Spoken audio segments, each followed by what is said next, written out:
Welcome, ladies and gentlemen. There was an agitating item in the news yesterday. A Cuban immigrant who was selling books has become the richest man in America. Jeff Bezos. Amazon. You know what that man is, where his net worth is? I don't know specifically. $141 billion, $900 million. He now has 50 billion more than Gates. He's got 60 billion more than Warren Buffett. Jeff Bezos, Amazon. Wow. It has gone crazy. Those numbers are almost too big to grasp. What does one person do with all that money? $141 billion, $900 million. Anyhow. Hopefully something good, right? Well, he bought the Washington Post, and what they're doing is anything but good. They've turned, I mean, you talk about left wing, I mean, it's unreal. He ought to be thanking the Lord. I mean, that's an awful lot of money for one person. A lot of responsibility when you have that kind of money. I don't know if he realizes it, but he's just taking over everything. I think they're buying fresh food, whatever those markets Fresh are. Market. Fresh Market, I think he's bought that. They've got a grocery chain. They're selling everything. Anyhow, in case you missed it, it's summer. This is June, but they say it's the worst. The summer's first heat wave is rolling across the country. It's bringing with it record-breaking temperatures, severe storms, flash floods. Here in Virginia, right where I am on the Tidewater, Virginia, it's expected to be 100 degrees with heat index up as high as 106. That's right. And the heat has closed schools. It's led to air quality alerts, raising concerns for young children, but especially for the elderly. Caitlin Burke has the story. If you've been outside over the last few days, you know it's been hot. The first heat wave of 2018 spanning the country, breaking records and raising alarms. In this kind of heat, auto and power plant emissions combined with ozone can cause breathing issues for children, the elderly, and people with pre-existing health issues. Air quality alerts have already been issued in New York, Pennsylvania, and southern New England. Monday temperatures reached new highs, and in some part of the Northeast, schools actually closed for the day. Storms in part of the region is bringing relief with much cooler temperatures today, but the Carolinas and Virginia will still be blistering. But in the Midwest, rain is the problem. A state of emergency has been declared in Wisconsin after a dam failed. Here you can see the water pouring through that broken dam. Downriver, the water spilled over this bridge, causing part of it to collapse. That bridge was just repaired weeks ago. They just put this new patch of road just last week because it washed out 2 years ago from a bad storm, and yeah, they just got it all repaired, and now we're back to square one again. In Michigan, flooding caused more than 60 sinkholes, and in Wyoming, hail blanketed highways. Unfortunately, there's no end in sight for that rain in the Midwest. Flood watches continue, and it's expected to go at least through Thursday. But on a plus side, it appears that where there's rain, there's less heat. Not the case here in Virginia Beach, where it's supposed to hit about 100 degrees today. Caitlin Burke, CBN News. Can you imagine that? Here we are in the garden spot of America. It's 106 degrees, heat index, 100 degrees temperature. Unbelievable, isn't it? Well, part of what makes it so miserable when it's that hot here is the humidity. Well, whatever it is. But in any event, we're grateful. I'm just praising the Lord. Well, you know, I want to tell you, ladies and gentlemen, I need to get with him and I'd like to ask the president, what is the concept of this trade stuff that's going on? Because right now, it looks like it's just tit for tat and we're in a trade war. Well, the growing trade conflict with China is affecting global markets. And John Jessup has more on that story from our CBN News Bureau in Washington. Here's John. That's right, Pat. Global markets are shuddering as trade tensions between the United States and China continue to escalate with new threats coming from both sides. President Trump threatening a new 10% tariff on $200 billion of more Chinese imports. China calling that action blackmail and adding if the United States tacks on more tariffs, it can expect strong countermeasures of the same amount and quality. Markets in France, Germany, and the United Kingdom dropped in response to the news. Losses in Asia were sharper, and Wall Street is expecting a down day. Well, President Trump meets with congressional Republicans today as the House prepares to vote on 2 immigration bills. And now, as the national outcry against a policy of separating children from parents grows, one senator is proposing a bill that offers a quick solution. Heather Sells has more. With opposition to the so-called zero-tolerance policy growing, the Homeland Security Secretary says Congress needs to act. Congress and the courts created this problem, and Congress alone can fix it. Heartbreaking video and pictures show children in U.S. border shelters.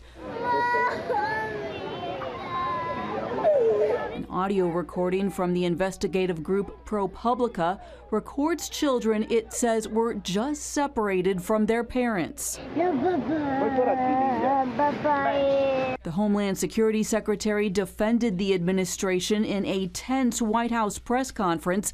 Children in DHS and HHS custody are being well taken care of. The Department of Health and Human Services Office of Refugee Resettlement provides meals, medical care, and educational services to these children. Evangelicals have been speaking out against the policy, but when asked about their discussions with the president, Press Secretary Sanders pivoted to Congress. I think any evangelical or in any church for that matter that feels strongly they should open up their doors and help facilitate some of these individuals. I think that's their calling, that's the mission of the church, and they should certainly fulfill that. If they want to fix the immigration system, then they should call their members of Congress. A new proposal from Senator Ted Cruz would mandate that illegal immigrant families stay together absent aggravated criminal conduct. The president will meet with House Republicans today to talk about 2 immigration bills that could make a difference.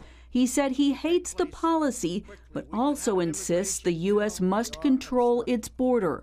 The United States will not be a migrant camp, and it will not be a refugee holding facility. Won't be. Most in Washington believe the 2 immigration bills have little chance of passing. If we get through the end of this week, they actually do have the vote on those 2 bills, and neither one of them gets through, then I think any chance for a vote on immigration legislation before the midterm elections is probably dead. Most believe Congress will not act until after the midterm elections. But if public outrage means anything, Congress and the Trump administration will find a way to avoid separating kids and their parents. Heather Sells, CBN News. Pat, there's really strong criticism from all corners of the moral and political spectrum here. Well, the trouble is that they're getting set up, and the Congress has just got to get its act together. The Republicans control the House and the Senate and the White House. Now, it's time for them to act as a unit and get this immigration thing fixed. But what's being revealed, however, that I think we've got to recognize, ladies and gentlemen, is that the word was out. If you came to this country with kids in tow, you could get in. If you didn't have kids, you couldn't get in. And so the word was throughout Latin America, bring children with you. Some actually were sending little children by themselves across the border, and then they say, well, we've got to join our children because they're already in. I mean, it has been a fraud and a scam because that's what was set up under the Obama administration. But the Trump and the Republicans are going to take the heat for the whole thing, and it looks like it's a heartless, monstrous evil that is being perpetrated on these poor families. They were setting themselves up. They were coming. They knew exactly what they were doing, and they've come across the border. We're going to get in, and here's how to do it. Bring kids with you. And if you can't get them in, then we'll let you in, leave the kids behind. I mean, it was all set up. But nevertheless, we are now going to find a constitutional crisis and an electoral disaster for the Republicans if they don't recognize what they're doing. And I for one, just say, well, look, will you please take your head out of the sand and look around and see what damage this policy is causing? The Congress can fix it, and they need to fix it. Ted Cruz has a proposal. If that doesn't work, get somebody else's. Goodlatte has a proposal. Various ones have proposals. Get something and pass it and get a fix on this immigration thing, or it's going to bring your whole house of cards tumbling down. John? Pat, President Trump has announced he is directing the Pentagon to create a new military branch called the Space Force. The independent military service branch aims to ensure American supremacy in space. Trump also announced he was signing a new space policy directive calling for a safe and secure environment in orbit. It also sets up new guidelines for satellite design and operation to avoid collisions and spacecraft breakups. Well, meanwhile, the Pentagon has quietly shifted U.S. cyber forces to take a more aggressive approach in defending the nation against cyber attacks. According to the New York Times, the old strategy aimed to stop attackers as they tried to penetrate our networks. The new policy targets foreign networks seeking to disable their cyber weapons before they can launch an attack. Experts widely believe the United States hasn't put together a strong enough defense against ongoing cyber attacks from other countries. The new vision statement is to, quote, contest dangerous adversary activity before it impairs our national power. Pat, this is something you've been talking about for quite some time. No question. You know, we as a nation have the most powerful cyber capability of any other nation on the face of the earth. The NSA is uniquely qualified to go out after these countries like China and Russia and Korea and others who've been coming after us with cyber attacks. We can play it in spades, and we need to. We need to go on the attack. Stop being a punching bag and start fighting. Now, I might say there's something I'm very close to me. At Regent University, we have a cyber range and have been visited by the NSA and NASA and Homeland Security and the Defense Department and Naval Intelligence, et cetera, all are saying, would you help us train our employees? We're going to be offering at Regent University a certificate as a cyber specialist, and they can work on a cyber range. They can actually war game a cyber attack, and then they can learn some of the technology and the data behind it. And if you want to get involved, if you're interested in getting a certificate or train your own teams on a real sophisticated cyber range, there's the number, is 866-910-7615, Regent University, and hundreds of people already are applying, and teams are being, we'll be able to train a whole executive team, the C-suite as it's called, and they can all learn together how they can mobilize a corporation against an attack. But we're so vulnerable in this age we live in. Everybody's got stuff on computers. The computers are so vulnerable, and they can be hacked, and they can be compromised. And we have these data breaches where hundreds of millions of accounts are being made public. And this is some of the biggest institutions in our nation, not to mention the Defense Department and other institutions. It should be pretty much sacrosanct. So anyhow, that's what's going on. John, what you got? Pat, it has been 1 month since tragedy hit a small-town Texas high school, losing 8 students and 2 teachers. Recently, I visited Santa Fe and saw how, even as a community mourns, it's become a symbol of healing and unity. Right, kind of in the middle of the back of my head, and then came out right here. The memory is forever sealed in the minds of these high school students and staff. It's also felt throughout this tight community. We work hand in glove together here, and we've been working together during Hurricane Harvey. Minutes after the first 911 call, Pastor John Elliott's phone went off. The police chief needed him and other pastors. Elliott immediately called in reinforcements. Because of the unity that we had as pastors from different denominations, different backgrounds, we were ready in that moment. Other offers poured in, including from those already familiar with this kind of trauma.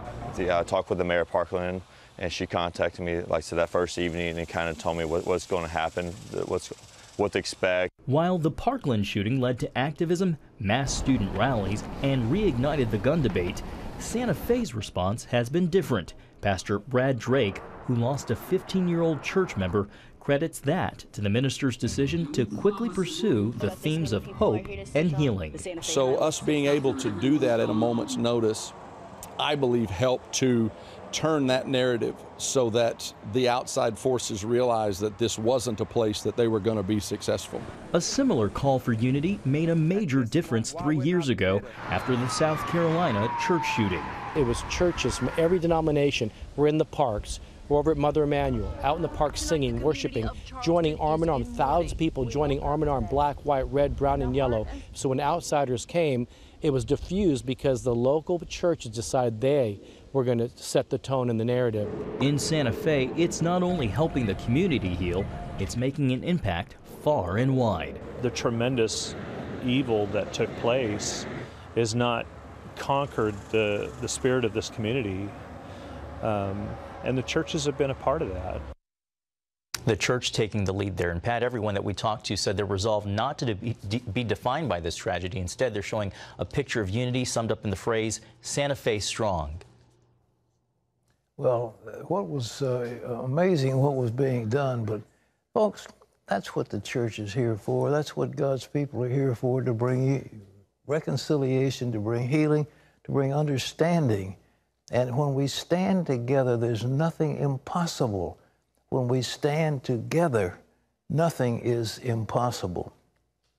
Now, I want to shift subject a little bit.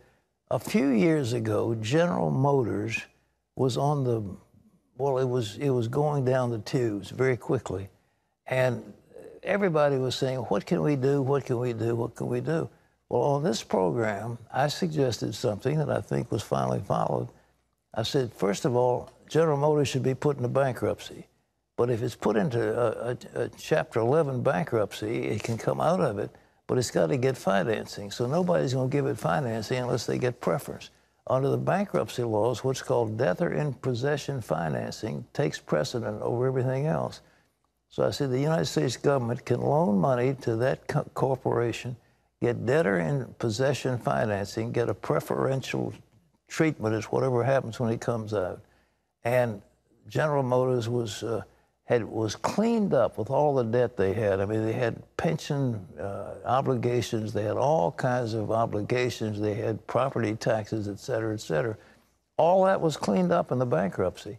They got new financing, and lo and behold, GM has turned around, is making all kinds of wonderful cars, and is making a lot of money. Well, Terry, another city is facing the same thing, and I don't know if Detroit's going to make it, but it could.